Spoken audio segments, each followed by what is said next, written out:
Assalamualaikum warahmatullahi wabarakatuh.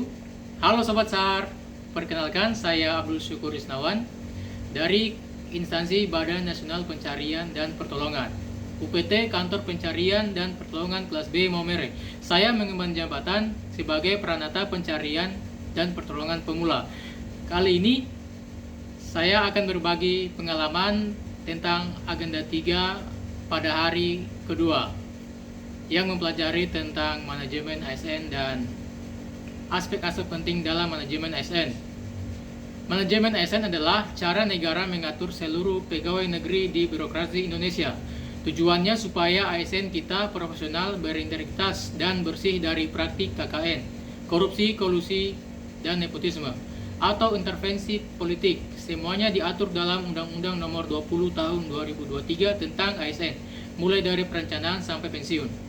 ASN yang diharapkan adalah punya kinerja yang bagus, menjunjung tinggi nilai dasar ASN yang kita kenal akuntabilitas, nasionalisme, etika publik, komitmen mutu, dan anti korupsi. Bisa jadi pemersatu bangsa. Aspek-aspek penting dalam manajemen ASN. 1. Perencanaan kebutuhan ASN. Ini adalah proses menentukan berapa banyak, jenis apa, dan kualifikasi seperti apa ASN yang dibutuhkan instansi. Tujuannya simple, biar jumlah ASN pas, tidak kebanyakan atau kekurangan, sejalan sama visi misi instansi. Jadi dasar rekrutmen, meningkatkan kualitas layanan, dan mencegah pemborosan gaji. Yang kedua, pengadaan ASN. Ini adalah proses menyeleksi dan mengangkat orang yang cocok jadi PNS atau P3K di pemerintahan. Pegawai yang dicari harus fokus ke pelayanan publik, jadi perekat bangsa, cerdas dan inovatif, serta kompeten. 3. Penguatan budaya kerja berakhlak dan citra ASN. Budaya kerja berakhlak ini tentang menanamkan nilai-nilai positif, yaitu berakhlak sebagai panduan kerja. Tujuannya agar ASN mengubah pola pikir dan cara kerjanya, sehingga kinerja dan kualitas pelayanan makin mantap. Citra ASN. Ini tentang bagaimana masyarakat melihat ASN. Tujuannya biar masyarakat percaya sama pemerintah, menghilangkan pandangan negatif, misalnya malas, KKN, dan menarik orang-orang terbaik untuk jadi ASN. Citra positif ini bisa dicapai kalau nilai berakhlak diterapkan dengan nyata. 4. Pengelolaan kinerja ASN. Ini adalah proses yang dilakukan pimpinan dan semua pegawai PNS atau P3K untuk memastikan kerja individu mendukung tercapai tujuan besar instansi. Tujuannya untuk mencapai target instansi secara maksimal dengan cara meningkatkan kualitas pegawai, menyelaraskan pekerjaan agar berkontribusi ke keberhasilan instansi, memperkuat kerjasama, serta menjadi dasar pemberian hadiah dan pengembangan karir. Yang kelima, pengembangan talenta dan karir ASN. Ini seperti mencari bintang-bintang atau pegawai yang punya potensi dan kinerja unggul. Lalu mereka dibimbing lewat pelatihan dan rotasi jabatan agar siap mengisi posisi strategis atau jadi pemimpin di masa depan.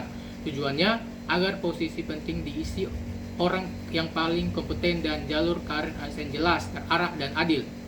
Yang keenam, pengembangan kompetensi ASN. Ini adalah hak setiap ASN untuk terus belajar. Pemerintah wajib memberi kesempatan pelatihan, seminar pendidikan, dan lain sebagainya. Tujuannya agar ASN selalu update pengetahuannya, skillnya, dan sikap kerjanya selalu sesuai tuntutan pekerjaan dan perkembangan zaman, sehingga bisa bekerja dengan kualitas terbaik. Yang ketujuh, penghargaan dan pengakuan ASN. Ini adalah cara negara bilang terima kasih dan memberikan apresiasi kepada ASN yang berprestasi dan loyal. Bentuknya bisa non-finansial, misalnya tanda kehormatan, atau finansial, misalnya kenaikan pangkat dan tunjangan kinerja. Tujuannya untuk memotivasi semua pegawai agar bekerja unggul. Yang delapan, ASN pemberhentian. Yang kedelapan, pemberhentian ASN. Ada dua jenis pemberhentian. Satu dengan hormat, biasanya karena mencapai batas usia pensiun, mengundurkan diri, meninggal dunia, atau sakit permanen. Pemberhentian tidak hormat antara lain karena melanggar disiplin berat, terlibat tindak pidana, korupsi, narkoba, judi, dan lain sebagainya, atau tidak memenuhi kewajiban sesuai perjanjian kerja, khusus P3K. Tujuannya adalah menjaga profesionalisme ASN dan memberikan kepastian hukum status kepegawaian. Sekian